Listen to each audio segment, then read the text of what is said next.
Yeah, so just a little quick comparison of flight clothing. Me, sensible, cool.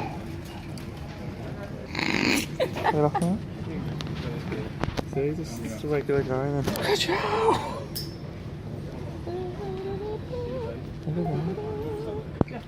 That is, get your glasses out for that one.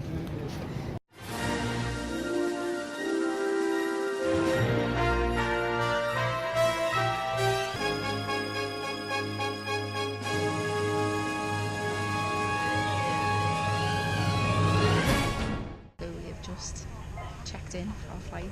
My bag was pro to high heaven for no reason. No reason. Now we're on our way.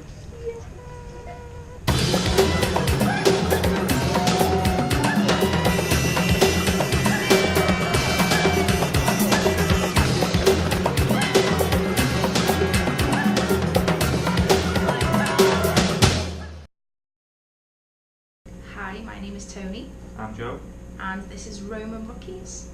So this is our week review of Rio de Janeiro and our experiences so far. Tropical New York, that is generally how it feels. Like, New York's known as a city that never sleeps, so Rio's the place that never naps. So our first week we have primarily stayed within our neighbourhoods because we're kind of straddling Ipanema and Copacabana. Okay, so we have been here for 5 full days now, and I've just figured out how to use Google Maps offline, which I think is going to be a real help to get us around.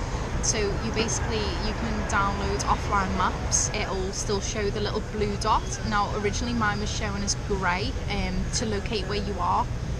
I don't know what I've done. I think I've enabled location settings, but basically now we can use the offline maps, turn the mobile data off, turn Wi-Fi off, and it'll still show where you are. So I think it's going to be really helpful to at least know where we are and then plan where we're going to go.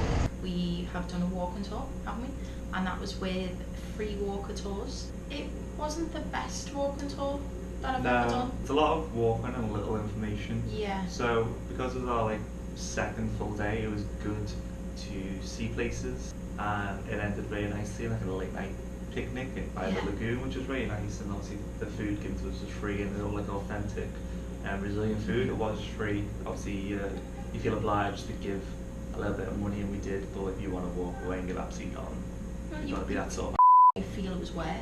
So we have done Christ Redeemer. world wonder. So today we're at the foot of the mountain. Do you know the name? Cavacodo? No idea. Basically the most important thing is that Christ the Redeemer, one of the modern age's world wonders at the top of it. Yeah, looking forward to the big Jesus. So what did you think? I thought it was great. I mean, I've always thought as a world wonder Christ was a bit weird. One, because there's a large portion of the world that doesn't believe in Catholicism and Christianity, but just more the fact that it's not that old. It was built in between the 20s and the 40s, I think, this construction. But then when you get up there and you see how big it is, and you just look at the great views, panoramic views, it's pretty cool. I have no idea how they got it up there, because if you look around and then if you take away the little cafe over there and stuff like that, it does look like what it is it does look like that this used to be the Amazon. There's clouds billowing over mountains. Crazy and wonderful. Aye, good on them, because it certainly is a spectacle. So you can see Christ from many locations in Rio when you're at the top, because it's on the peak, the precipice of a mountain. It's such a confined area, so be prepared for a lot of annoying, ignorant people getting pictures, pushing. The best part for me was actually the journey going up to it, and the way you have to get up the Corvocado mountain is you take a little cable car up, and it's great because you're going up this mountainous jungle basically, and for the first time you stop hearing cars, you stop hearing people shouting out for food, and you start hearing crickets, you start hearing birds, and you appreciate that one time this whole entire area was the Amazon rainforest. So that was great. But yeah, Christ was good. It was good, I enjoyed it. Would be one that I think the overall highlights of Rio. So that was pretty cool, really enjoyed that. Yeah. We've now been on the world's most famous beach, Copacabana Beach. Copacabana and Ipanema, because they're so long, they've put these postos, which are basically these big towers with numbers on it, but basically what comes with that is cultural identity. 1 to 2, which starts Copacabana, is more family orientated, and then it progresses to the tourist area, and then it progresses to the surfer area. That's kind of the start of Ipanema. Yeah. And then you get to the Gay friendly, and Yeah, then finishes off with potheads, basically. and then there's Doobies.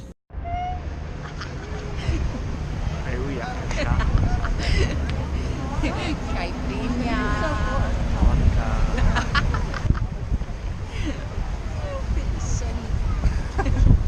Caprice.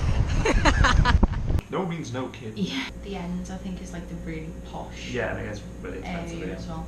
The overall experience on the beach, I have enjoyed because it hasn't been every day. Yeah. So we've done it twice so far. We've done Copacabana and we've done Ipanema. We have just sat there and people watched. The beach is relentless for people trying to sell you things walking up and down, be it drinks, food. The karaoke lifestyle in Brazil is just to go to the beach all day and do nothing, do it every day. Not sure I could do that every day. One of the good things as well about our apartment is that there is a parasol. So we were able to take that to the beach with us both times, and then we don't have to rent one. All we have to do is rent the chairs, which are 5 real each per day, which is just over £1, which is great for an entire day per person. Ipanema was more chilled, bigger waves, which I don't like because I'm not the strongest swimmer. Prefer this over this. Yeah. Hi. The view is nicer from Ipanema. Yeah, if you go to Copacabana on the left, you've got Sugarloaf. If you go to Ipanema on the right, you have the Two Brothers Mountains, which I really dig because it looks like something like Jurassic Park, and it's a lot more majestic. Yeah, it's more scenic, it's more majestic. At the night, you have a favela coming down the side of it, which twinkles, which is probably a description of a favela I've never had before. Yeah. A twinkly favela. It does look. Looks really pretty. Yeah. Copacabana has smaller waves. Smaller waves, so easy to get in, that little splash around. Yeah, which I enjoyed. But you can't lose them to the best and Yeah. most famous beaches in the world. Beach customs. People in Rio de Janeiro don't take a beach towel to the beach with them. They take like a big sarong, which they use as their beach towel. What's a sarong? Because there'll be people like me going, what the hell are you talking about? It's So- a sexy thong, what's a sarong? A very, very large piece of material which you commonly wear around your waist to look a bit like a skirt. Here, they'll put it on the sand and use it essentially as their beach towel to lie on. You look like a tourist, basically, if you have a towel. Yeah, it dries a lot quicker as well, like it does seem. Yeah, it does. The food that we've experienced so far? We haven't had one bad meal yet. No. Our initial plan of trying to have enough money to eat out and not have to cook every day has transpired. Which the thing is, gives emphasis just how cheap it is to eat here. Yeah. I mean, our budget is about 99 real per day. That 99 real per day is travel for buses, travel for metros, food, and any shopping we do any day, and any souvenirs we might pick up along the way. But that's the big thing I want to point out, is that the discrepancy with food prices here, where the hotels are, where the beach is, the food is, I wouldn't say astronomical, but when you're on a budget like us, every penny counts. But the discrepancy between what's on the front and then what's more a few blocks back to more residential areas, I think the restaurants are cooler. They're more like dive bars, which I really like, but like legitimate dive bars because they don't have much money. The food though, the portions are insanely massive. The only discrepancy between the front and a few blocks back is the price, not the quality of the food, and certainly not the quantity. Yeah, cheaper here doesn't mean worse or smaller. Cheaper here can sometimes be bigger and better. So one thing for me that stood out so far with the food is that it is meat, rice, chips or fries, crumbs, which I don't like, which is a floury mix which you sprinkle over your food, and the beans. Stew. The bean stew is delicious and probably the best part of any meal. Yeah, but most meals, that is the setup. It's a piece of meat and then the accompaniments. There's two things I really like here, their own cuisine and pizza. What we had was called a rodizio. If you've ever been to like a Brazilian restaurant, they come around with the meat and carved up. So very much like with the meat, they come around with the pizza. The first few slices were good. There's some peculiar toppings they have which we're not even sure what they are. It's basically flatbread, literally no sauce, and cheese. It's a bit overpowering. And they also have dessert pizza, which I think is the best part. And she came around, I was like waiting for it, like it's coming any minute, I'm finally gonna get banana and chocolate. And it came, and I had like white stuff, and I was like, oh, they've got also the condensed milk, and I thought it's gonna be the best thing ever. And I quickly realised that is cheese. And for whatever reason, cheese is a big part of desserts here with banana. But after like having like 5-6 slices of predominantly cheese, and you think I'm sick of this, want a variety, to then get a dessert with cheese on it as well. Which you think is going to be everything you want. It's basically, it's described as my dream and came as a nightmare basically. Yeah. We just have one with no cheese, and they basically prepared one freshly just for me, which felt a bit sly because then I only had one slice left. So at the end of your bill, they will add a 10% service charge, and it's on some receipts it looks like it's mandatory, doesn't it? Pretty much all. But we've read up that it's not mandatory. It's not obligatory, but they present it as it is, and so far we've paid every single one. I think it's expected. Another custom of those is drinking culture. It's more as a social activity.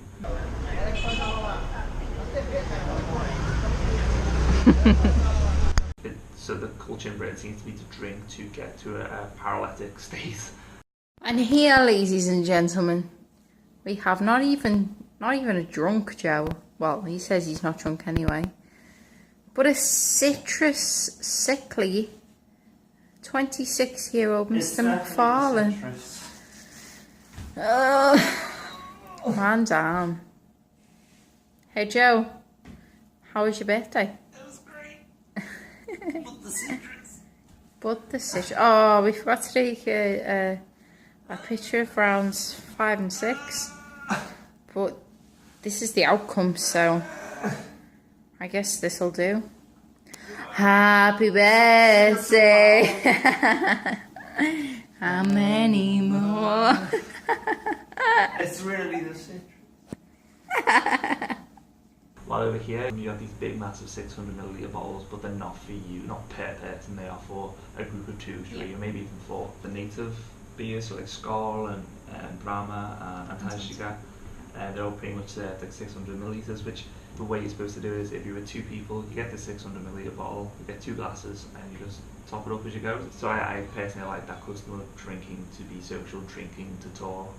Money. Money, a whole lot of money. Money, So, honey. We have been under budget every day, which is great because the more we're under budget in a place, the longer we can stay travelling. One thing I will say about money in Rio is that it is definitely worth shopping around. So you can be at one kiosk that is selling coconut water and it will be 6 Rio.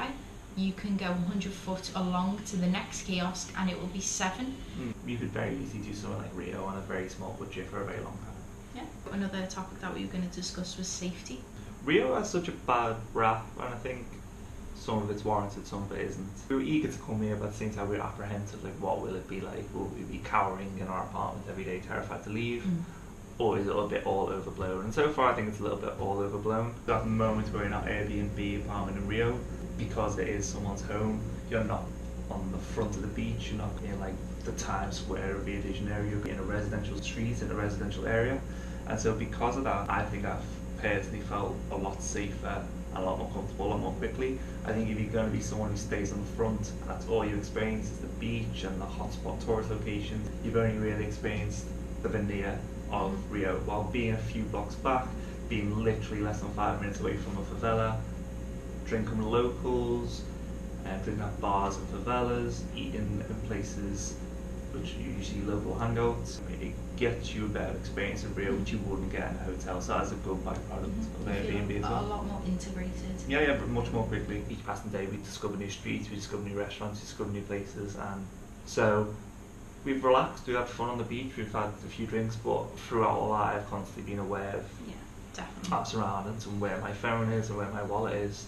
So I felt safe, but I think part of it is down to Rio not being as dangerous as people say, but also you yourself participating and making sure that you and whoever you're with are safe. Yeah. So it's a two-way street really. There's a big police presence which There is. At times puts you at ease, you think no one's going to try anything here, but then at times think, why are there police here? Why? One thing that you couldn't live without so far. Oh, this is a big one. The Revolut card. Prepaid card, basically, but it's a multi-currency. We knew the only way that we could pull this trip off was that Revolut worked, and so far it has been brilliant. Revolut is just, you get the best rates, no international charges. I couldn't have came for this amount of time with as much money as we planned on spending in hard cash, but basically we get to prove the exact same card will work, but instead of Brazilian real coming out, Peruvian sol start coming out, Bolivian pesos will start coming out, US dollars will start coming out. So far it's worked perfectly, and without it this trip would have been nigh on impossible, if not 10 times more expensive. So the thing we can live without with this week, and I'm sure for every other week, is the Revolut card. I've decided that my couldn't live without for this week is the Pack Safe portable safe. When we go to the beach, we take a waterproof bum bag with us, Which has also been very useful. Maybe It's that been be very next good. week's. Yeah. Cliffhanger. So we've been putting a phone in, a bit of money, keys, everything else that is important or valuable to us has been going in the safe. I think between £50 and £70. You can't put a price on protection. Exactly. Because someone could break it in and they could take whatever they wanted, but it wouldn't be our stuff basically, Yeah. or at least some clothing. But the vitals that are gonna get us from country to country Yeah. and are irreplaceable are safe. So yeah, that's my couldn't live without. To summarise, Having a great time. Top march, Rio. Win Rio, you won by 100. but you'll be weak. Because your Been plate agreed- was empty. I've been agreed about. Just keep on rambling on. Are you getting a taxi? Yep. I just Then picture like a little sexy slutty bear and stuff on this when you say bear and stuff. Mama Leo. Hey guys, thanks for making it to the end of our YouTube video. If you liked what you saw, please like, share and subscribe to our YouTube channel for more content. You can also find us on Instagram with @RomanRookies, I'm at PickPickerRay. and you can also find me with @TonyCritchley. Thanks for watching. Keep roaming. In the mood for some movie talk? Check out our reviews of the latest and greatest the Silver Screen has to offer on our pop culture channel, Rookie Review. Check out the link in the description below.